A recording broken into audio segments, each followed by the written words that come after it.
Ryan Martinez lived for the rush. At 21, he was everything you'd expect from a late-night skateboarder in Los Angeles.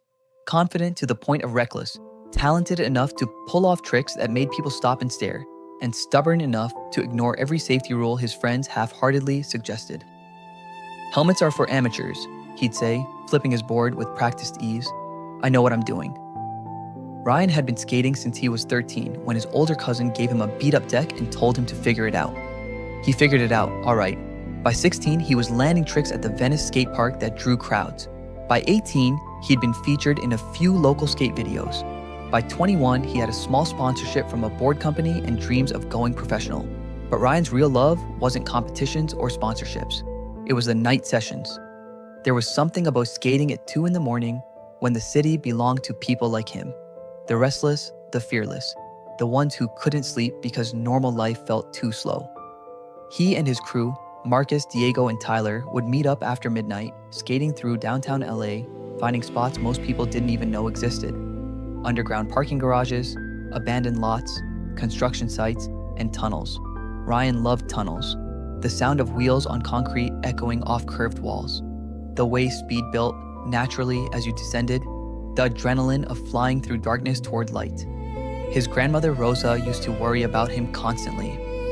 "Mijo," she'd say, gripping his hand with surprising strength for someone in her 70s. "You think you're invincible, but life is fragile. Promise me you'll be careful." "I'm always careful, abuela." He'd lie, kissing her forehead. She'd shake her head, unconvinced. "When I'm gone, you'll understand. Life is precious, death comes for everyone, but we shouldn't run toward it." Rosa had been deeply religious, attended Mass every Sunday, prayed the rosary daily, kept saints' medals tucked in every family member's wallet. Ryan had her St. Christopher medal in his backpack, actually, though he'd never admit he carried it. When she died 2 years ago, peacefully in her sleep at 78, Ryan had been devastated. She was the only person who really saw him, who didn't just see the cocky skater, but the scared kid underneath, who pushed limits because he didn't know how else to feel alive. At her funeral, his mother had pressed Rosa's rosary beads into his palm. "She wanted you to have these," his mother said. "She prayed for you every single day, Ryan. She never stopped believing you'd be okay." Ryan had kept the rosary in his nightstand drawer, where it had sat untouched for 2 years. Tonight, or rather, this morning, at 2:47 a.m. on a Thursday, Ryan and his crew were pushing it even further than usual. "Dude, this is insane," Marcus said, staring down the entrance to the 3rd Street tunnel. Construction barriers lined both sides, orange cones reflecting in the sparse streetlights. A sign read, "Closed for repairs. No through traffic." "That's exactly why it's perfect," Ryan said, grinning. "No cars, smooth concrete, and it's downhill the whole way. We'll hit like 30, maybe 35 miles an hour." "Without helmets," Diego pointed out, "in a tunnel at 3 in the morning." "You scared?" Ryan challenged. "I'm smart," Diego shot back. "There's a difference." But Ryan was already positioning his board at the tunnel entrance, feeling that familiar electric anticipation. This was what he lived for, the moment before the drop, when anything felt possible. "I'm going," he announced. "You guys coming or what?" Tyler sighed. "Man, your grandma would kill you if she could see this." Ryan's grin faltered for just a second, but he pushed the thought away. "Good thing she can't then." He pushed off, gathering speed as gravity pulled him down into the tunnel's throat. Behind him, he heard Marcus curse and follow. Then Diego, then Tyler. The 4 of them flew through the darkness, wheels singing on concrete. The tunnel's fluorescent light streaking past like stars. Ryan felt invincible, immortal, untouchable. He had no idea he had less than 30 seconds to live. The car came out of nowhere. One moment, the tunnel ahead was empty, beautiful, clear, perfect. The next moment, headlights blazed around the far curve, way too bright, way too fast. A car had entered from the opposite end, ignoring the construction signs, probably drunk or not paying attention. Ryan had exactly enough time to think. Oh shit. The impact was instantaneous and catastrophic. The car's bumper caught him at 30 miles per hour. His body became a projectile. He hit the tunnel wall, then the ground, his board clattering away into darkness. Behind him, his friend screamed, veering desperately to avoid the same fate. The car never even slowed down. it blew past them and disappeared into the night, leaving behind only the smell of burnt rubber and Marcus's voice echoing, "Ryan, Ryan, somebody call 911." But Ryan didn't hear any of that.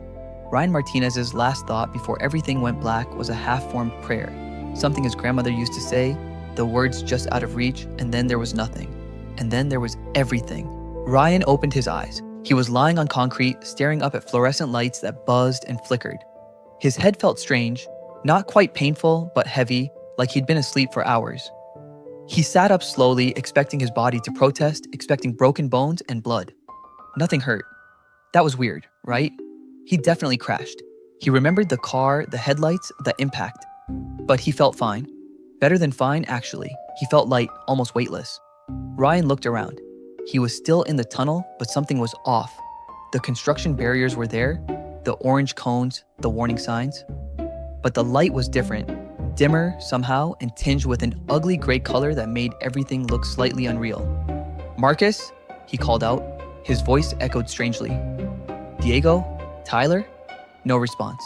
Ryan stood up, easily, fluidly, no pain at all, and looked around for his board. There it was, about 20 feet away, lying against the tunnel wall. He walked over and picked it up, expecting damage, not a scratch. "Okay," he said aloud, trying to calm the growing unease in his chest. "Okay, I'm fine, everything's fine." The guys must have gone to get help or something. That had to be it. They'd seen him crash, thought he was hurt worse than he was, and went to find an ambulance. Any second now, they'd come back with paramedics and he'd have to deal with his mom freaking out and possibly losing his sponsorship for being an idiot. But they'd be back soon. He just had to wait. Ryan looked toward the tunnel exit where morning light should be starting to show. Instead, there was just more darkness, and in that darkness, almost like a mirror, another tunnel entrance. Weird. He turned around. Behind him, the same thing. 2 tunnels, one in each direction, both looking exactly the same. "Marcus!" he yelled, louder this time. "This isn't funny, man. Where are you?" Still nothing. Fine. He'd walk out himself. He started toward what he thought was the exit, his skateboard under his arm, his footsteps echoing weirdly in the empty space. He walked for what felt like a minute, 2 minutes. The tunnel stretched on, unchanging. The fluorescent lights overhead flickered in the same pattern. The same orange cones lined the walls, and then, suddenly, he was back where he started. The exact same spot. He knew because there was a specific crack in the concrete he'd been staring at earlier, shaped like a lightning bolt. What the hell? Ryan turned around and tried the other direction. Same result. After walking for several minutes, convinced he was making progress, he found himself right back at the lightning bolt crack. He tried running. Same result. He tried skating. Same result. No matter which direction he went, no matter how fast or slow, he always ended up right back in the middle of the tunnel, staring at that same crack in the concrete. Okay, I'm dreaming," Ryan said, his voice shaking now. "I hit my head, and I'm unconscious, and this is a dream. I'm going to wake up in a hospital any second." But he didn't wake up, and the tunnel was changing. The gray light was getting darker. The air, if it was air, felt heavier, pressing against his skin. And there were sounds now, distant at first, but getting closer. Whispers, laughter, not friendly laughter. The kind of laughter you hear from people watching someone fail, enjoying their suffering. Ryan's heart started pounding. "Who's there?" A figure appeared at the far end of the tunnel. At first, Ryan thought it was one of his friends, but as it came closer, he realized it was something else entirely. It was humanoid, but wrong. Too tall, too thin, with movements that were just slightly off, like a video played at the wrong speed. Its face was indistinct, shifting, almost like it couldn't quite hold a shape, and it was smiling. "Look who finally noticed," the thing said, its voice like gravel scraping on glass. "Welcome to the loop, speedster." "Stay back," Ryan said, grabbing his skateboard like a weapon. "I'm warning you." "You're warning me?" The thing laughed, and more figures emerged from the shadows. 5, 10, 20. All of them wrong, all of them smiling those terrible smiles. "You're the one who ran toward death like it was a game, and now you're surprised you're here?" I'm not dead, I'm just dead," another voice finished. This one came from a figure that looked almost normal, except for eyes that were pure black. Very, very dead. Hit by a car at 30 miles an hour, skull fracture, internal bleeding. Dead before the ambulance even arrived. "No," Ryan said. "No." That's not... Yes. The figures chorused together, circling him now. Dead, dead, dead. And do you know why you're here? In this place? This beautiful, endless loop? Ryan backed away, but there was nowhere to go. Leave me alone. Because you chose this, the first figure said, leaning close enough that Ryan could smell something like rot and electricity. You chose speed over safety, adrenaline over caution, looking cool over staying alive. You didn't jump off a bridge, but you killed yourself just the same. I didn't mean to. No one ever means to, another voice said. This one sad and bitter. But dead is dead. And now you're stuck in your precious tunnel, running your precious loop for as long as it takes for you to understand what you did. The figures began to fade back into the shadows, their laughter echoing off the walls. Wait, Ryan shouted. How long? How long do I have to be here? However long it takes, came the answer, already distant. Some people figure it out in days. Others take years. Some take centuries. Good luck, Speedster. And then Ryan was alone again, standing in the middle of the tunnel with that lightning bolt crack at his feet, and he understood with horrible certainty that this was real. This was happening, and he had no idea how to make it stop. So he did the only thing he could think of. He started running, into the tunnel, out of the tunnel, into the tunnel, out of the tunnel, over and over and over again. Time didn't exist in the tunnel, or maybe it existed too much. Ryan couldn't tell anymore. He'd stopped counting after what felt like the 100th loop, or maybe the 1,000th. Every time he tried to escape, he ended up exactly where he started. The lightning bolt crack had become his enemy, his landmark, his prison. The figures came and went, sometimes taunting him, sometimes just watching in silence. They called him stupid, reckless, arrogant, said he'd thrown his life away for nothing, said his friends had cried over his body while he'd already been gone, said his mother had collapsed at his funeral. Funeral? Ryan had asked the first time they mentioned it. What funeral? Yours, obviously, one of them said. Nice turnout, actually. Open casket wasn't possible, though. Too much damage. Ryan had screamed then. Screamed until his voice, or whatever passed for voice in this place, gave out. But screaming didn't help. Running didn't help. Nothing helped. He tried ignoring the figures. They followed him anyway. He tried talking to them, reasoning with them. They only laughed. He tried fighting them, but his fist passed through them like smoke. After what might have been days or weeks or years, Ryan simply stopped. He collapsed in the middle of the tunnel, right next to the lightning bolt crack, and buried his face in his hands. I'm sorry, he whispered. I'm so sorry.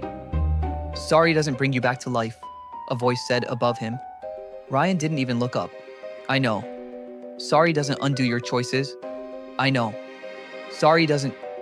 I know, Ryan shouted, looking up with tears streaming down his face, or whatever spiritual equivalent existed here. I know, okay? I was stupid. I was reckless. I threw my life away for a cheap thrill. I should have worn a helmet. I should have listened to my friends.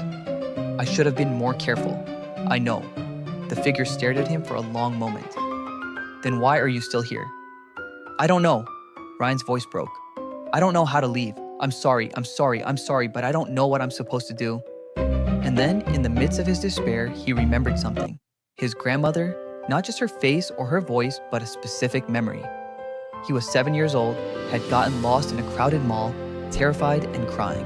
When security finally found him and brought him to his grandmother, she'd held him close and whispered, when you're lost, when you're scared, when you don't know what to do, pray. God hears even the smallest prayers, mijo, especially the ones from the lost and afraid. She taught him a prayer that day, made him memorize it. He'd rolled his eyes, even at 7, thinking it was silly old people stuff. But now, sitting in an endless tunnel in what he was beginning to understand might be hell, or something close to it, Ryan found the words coming back to him. Dear God, he whispered, his voice shaking. I don't know if you can hear me. I don't know if I have any right to pray after everything I did. But my abuela believed in you. She prayed for me every day. And if there's any chance at all, that those prayers still count for something, he closed his eyes. The words came easier now, flowing like water that had been dammed up too long. Please help me, I'm lost, I'm scared. I made terrible mistakes and I'm sorry, I'm so sorry. I don't deserve help, but I'm asking anyway. Please don't leave me here alone." The tunnel went silent. Not the oppressive silence he'd gotten used to, but a different kind. Peaceful, waiting.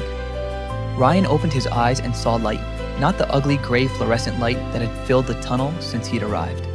Real light, warm and golden, coming from the far end of the tunnel, growing brighter with each passing second. And walking out of that light was a figure that didn't make Ryan's skin crawl. This figure looked normal, human. A man, maybe in his 40s, with kind eyes and an expression that held no judgment, only compassion. "Hello, Ryan," the man said gently. Ryan stared. "Who are you?" "My name is Father Michael, though I'm not technically a priest anymore. Haven't been for quite some time." He smiled slightly. "I'm here to help you." "Help me do what?" "Leave this place." Father Michael extended his hand. "You've been stuck in what we call a lower zone, a place where spirits go when they're not ready to move forward, when they're trapped by guilt or confusion or imprudence," Ryan supplied bitterly. "That too." Father Michael's expression remained kind. "But you've done something important, Ryan. You asked for help. You admitted your mistakes. And most importantly, you prayed, really prayed, from the heart. That opened a door that was closed before." Ryan looked at the extended hand. "If I take your hand, what happens?" "I take you somewhere safe, a place where you can rest, heal, and begin to understand what comes next." "Will those things come with us?" Ryan glanced nervously at the shadows where the figures still lurked, watching. "No, they can't enter where we're going. They exist only in places like this." Ryan hesitated for just a moment. Then he reached out and took Father Michael's hand. The tunnel exploded with light. When Ryan could see again, he was somewhere completely different. A large, peaceful room that looked almost like a hospital ward, but softer somehow. Beds lined the walls, most occupied by sleeping figures. Soft music played from somewhere, and everything felt safe. "Where are we?" Ryan asked. "A way station," Father Michael explained, guiding him toward an empty bed. "You call it a casa de socorro, a house of help. It exists in the umbral zone, between the lower regions and the spiritual planes. We bring newly transitioned spirits here when they need time to recover and understand what's happened." "Transitioned," Ryan repeated numbly. "You mean dead?" "Yes. I'm sorry, Ryan. You died in that tunnel 2 weeks ago, by Earth time." 2 weeks. He'd been in that loop for 2 weeks. Ryan sat down heavily on the bed, his mind reeling. "I know it's overwhelming," Father Michael said, "but you're safe now. Rest. We'll talk more when you're ready." And for the first time since the accident, Ryan did feel safe. He lay back on the bed, closed his eyes, and let exhaustion take him. When he woke up, hours later, or maybe days, time was strange here too, the first thing he saw was a familiar face, a face he'd never expected to see again. His grandmother Rosa was sitting beside his bed, her eyes shining with tears, her hand reaching for his. "Abuela?" Ryan whispered. "Sí, mijo," she said softly. "I'm here. I've always been here." And Ryan Martinez, who hadn't cried at his own funeral, finally broke down and wept. Recovery was slow, slower than Ryan expected, slower than he would have liked. But then again, everything about being dead was slower, or maybe faster, or maybe time just worked differently here. He couldn't quite figure it out. The Casa de Socorro became his world. Father Michael had explained that it existed in the umbral zone, a transitional space between Earth and what he called the higher spiritual planes. Spirits came here when they needed help adjusting to their new existence, especially those who died traumatically or were confused about what happened. "Think of it as a spiritual hospital," Father Michael had said. "Some patients need a few days, others need years. There's no rush." Ryan's room was simple but comfortable. A bed, a small table, a window that looked out onto a landscape he couldn't quite process. Sometimes it looked like hills, sometimes like fog, sometimes like nothing at all. His grandmother visited every day. Rosa explained that she lived in a higher plane, a more advanced spiritual zone, but was permitted to visit him during his recovery. She told him about her own transition. Peaceful, painless, surrounded by light and love.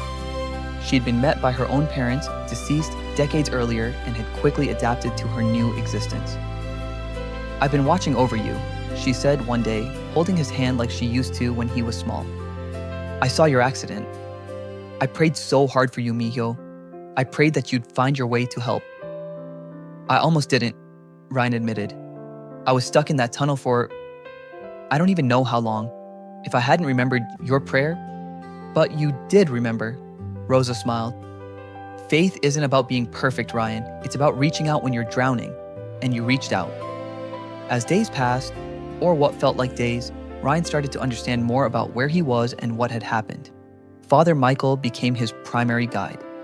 The older spirit had died in the 1980s, a Catholic priest who'd spent his earthly life helping addicts and homeless people. He'd been shot during a robbery, died instantly, and spent several years in the umbral helping other confused spirits before graduating to higher work. "Why are you still here?" Ryan asked. "If you could move on, why stay?" "Because this is where I'm needed most," Father Michael said simply. "I could move to a higher plane, yes, but I find purpose in helping others make that same journey. Some spirits are called to teach, some to heal, some to guide. This is my calling." Ryan learned about the spiritual hierarchy. The lower zones, like where he'd been trapped, existed for spirits weighed down by guilt, addiction, or confusion. The higher planes were places of learning, growth, and eventual preparation for reincarnation. "Reincarnation?" Ryan had asked, startled. "Not everyone chooses it," Father Michael explained. "But most do, eventually. We return to Earth to learn specific lessons, to grow spiritually, to correct the mistakes from previous lives. So, I'll be born again? Probably, someday, when you're ready. Could be tomorrow, could be a century from now. It's up to you." The Casa de Socorro itself housed dozens of spirits in various stages of recovery. Ryan met a teenage girl who'd overdosed, a middle-aged man who died in a car crash, an elderly woman who'd been so afraid of death that she'd gotten stuck between worlds for months. Each had their own story. Each was healing in their own time. Ryan started helping. At first, it was small things, sitting with newly arrived spirits who were still in shock, sharing his own story, letting them know that the confusion and fear were normal, temporary. Then Father Michael asked him to do more. "There's a new arrival," the older spirit said one day. "Young man, early 20s, motorcycle accident. He's stuck in a loop just like you were, riding an empty highway, crashing, riding again. We need someone who understands that experience to reach him." Ryan was terrified. "I barely understand it myself." "That's exactly why you can help him. You speak his language." So Ryan went, guided by Father Michael through the gray spaces of the umbral until they reached a stretch of highway where a figure on a motorcycle repeated the same fatal crash over and over. Ryan approached carefully. "Hey, I know this is scary, but you don't have to keep doing this." The young man stopped mid-crash, his motorcycle frozen in mid-air. "Who are you?" "Someone who was stuck just like you. I can help you get out." It took hours, or what felt like hours, but eventually the young man took Ryan's hand. They walked back to the Casa de Socorro together, and Ryan felt something shift inside him. Purpose. He was helping someone, actually making a difference. Over the following weeks, Ryan helped 3 more spirits, then 5, then 10. Each rescue was different. Each required patience and compassion. But Ryan discovered he was good at it. He understood the fear, the confusion, the resistance to accepting death. He'd been there. His grandmother was proud. "You're finding your path, Miho. This is good work." "I miss being alive, though," Ryan admitted one day. They were sitting in what passed for a garden outside the Casa de Socorro. Weird plants that looked almost Earth-like but shifted colors in ways that shouldn't be possible. "I miss skating. I miss my friends. I miss my family." "They miss you too," Rosa said gently. "Your parents think about you every day. Your friends talk about you. Remember the good times." "Do they hate me for being so stupid?" "They don't hate you, Ryan. They're heartbroken. They wish they'd tried harder to stop you that night. They blame themselves." That hit Ryan hard. It wasn't their fault. No, it wasn't. But grief makes people question everything. Rosa paused, then said carefully, "There might be a way to tell them." Ryan looked up sharply. "What?" "There are mediums, people on Earth who can receive messages from spirits. If the spiritual authorities approve it, you could send a letter to your parents. Let them know you're okay. Can I do that? We can ask. They asked. Father Michael advocated for Ryan, explaining how much he'd grown, how much he'd helped others. 3 days later, Earth time, the permission came through. There's a medium in Los Angeles, Father Michael said. She works with our center. Her name is Patricia. He smiled. I believe you know her work. Ryan had no idea what that meant, but he didn't care. He was going to talk to his parents, tell them he was okay, tell them he was sorry, tell them he loved them. The psychography session was surreal. Ryan stood in Patricia's living room, or rather, the spiritual echo of it, watching her prepare. She was a woman in her 50s, calm and centered, with silver gray hair and kind eyes that reminded him a little of his grandmother. She couldn't see him, not exactly, but she could sense his presence. Ryan Martinez? She said softly, settling into her chair with a notebook and pen. Yes, he said, knowing she couldn't hear him but hoping his intention would be felt. I'm ready when you are.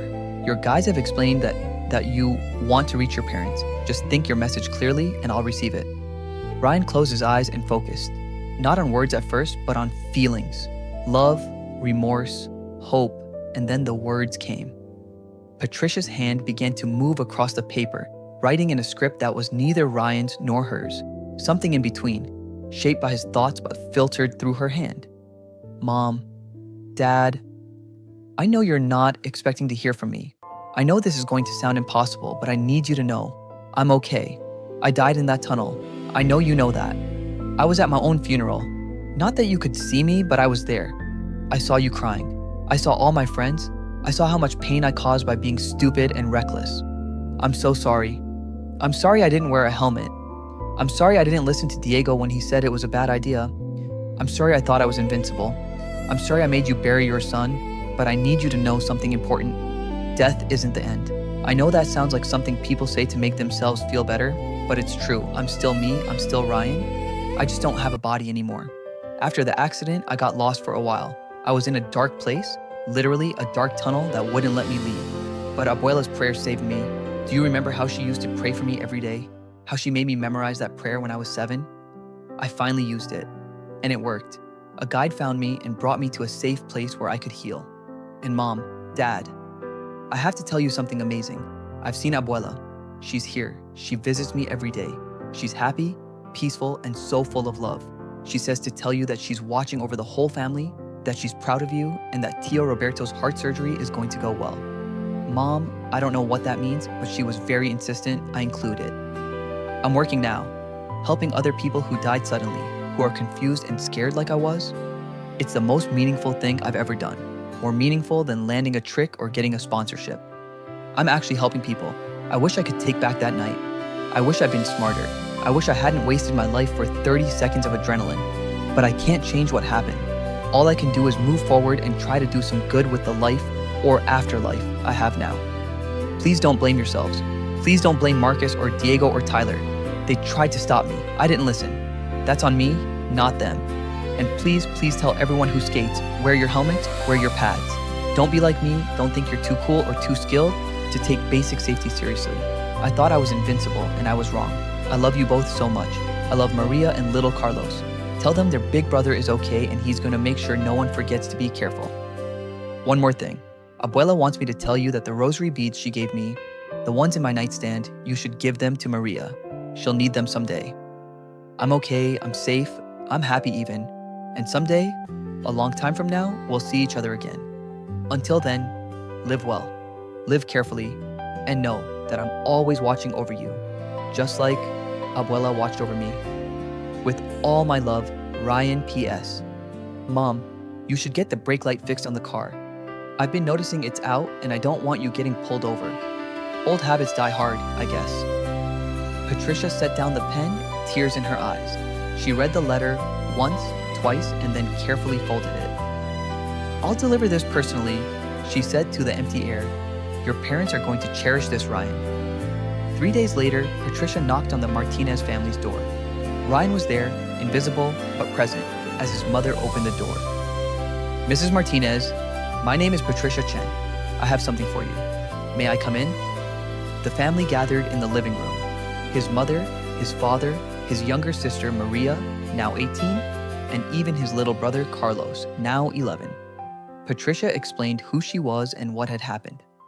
"I don't expect you to believe this is real," she said gently, "but I received a communication from your son. He wanted you to know he's okay." His mother took the letter with shaking hands and read it aloud. When she got to the part about Tio Roberto's upcoming heart surgery, she gasped. "How could she know that? We just found out yesterday. We haven't told anyone." His father was skeptical at first, but when the letter mentioned the broken brake light, something Ryan had noticed the day before his death but had forgotten to mention, he started to cry. "It's him," his father said. "It's really him." Maria clutched the rosary beads, the ones their parents had retrieved from Ryan's nightstand after reading the letter. "He's really okay?" "He's really okay," Patricia confirmed. The family didn't stop grieving. Grief doesn't work that way, but the crushing weight of it lifted just a little. They knew their son and brother hadn't simply vanished. He was somewhere. He was okay. He was loved. Ryan stood in the corner of the room, watching his family begin to heal, and felt something he hadn't felt in a long time. Peace. Back at the Casa de Socorro, Ryan returned to his work, helping lost souls find their way, learning from Father Michael, visiting with his grandmother, and slowly, gradually, preparing for whatever came next. He'd made terrible mistakes in life, but death had given him a second chance, not to undo those mistakes, but to learn from them, to help others avoid the same fate, to make his short life mean something after all. Ryan Martinez was 21 years old when he died. But his story, his real story, the one about redemption and purpose and the enduring power of love, was just beginning. The tunnel had been a prison, but now, finally, he was free. Ryan's reckless choice led him to the darkest place, but even there, redemption was possible. If his story made you think twice about safety or gave you hope about life after death, please subscribe to What? I'm Dead for more true stories from the other side. Hit that notification bell and share this with someone who needs to hear it. Thanks for watching. See you in the next story.